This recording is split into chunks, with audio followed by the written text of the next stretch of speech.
কে আপনি? খারিসান, কথা বলতেছেন না। আপনার চোখ দুইটা কেমন যেন চেনা চেনা লাগতেছে। আমার মেয়ে, আমার কলিজার টুকরো, আমার ঘরের লক্ষ্মী। সারপ্রাইজ! আই, তোমরা কে কোথায় আছো? দেখো কে চলে আসছে।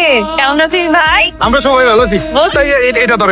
আরে আস্তে আস্তে তোমার নিয়ে আমার ঘরে। ওদের আচরণে কিছু মনে করিস না মা। কি মনে করব? তোমাদের জন্য তো সব কষ্ট করি আমি, তাই না? ওদের সুখ দেখলে তো আমারই ভালো লাগে। তার আগে বলো, তুমি এরকম শুকাই গেছো কেন?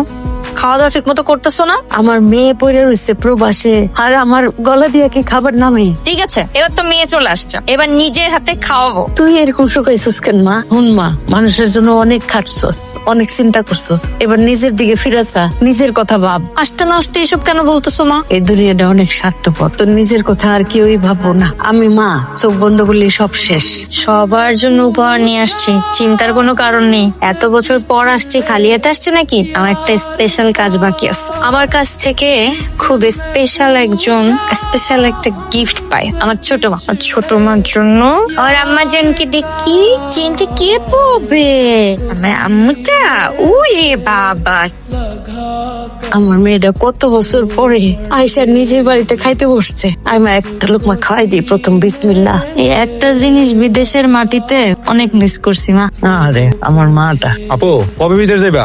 মানে কয়দিনের ছুটিতে আসছো? কি বলো তুমি এগুলা? আপু তো আজকেই আসলো। শোনো, আজকে হোক আর 10 দিন পরে হোক, আপু তো যাবে, চিন্তা করার কি আছে? আমি এবার একবারের জন্য চলে আসছি, আর যাব না। চিন্তা করছি এবার দেশে আসছি, বিয়ে শাদী করব, সংসার করব, সারা জীবন দেশের মাটিতেই থেকে যাব। একদম ঠিক কথা চিন্তা করছস মা, আর যাওয়ার দরকার নেই। কিন্তু আপু যদি গ্রামে থাকে তাহলে একটা না একটা কিছু করতে হবে। কিন্তু আপু কি করবে বলেন?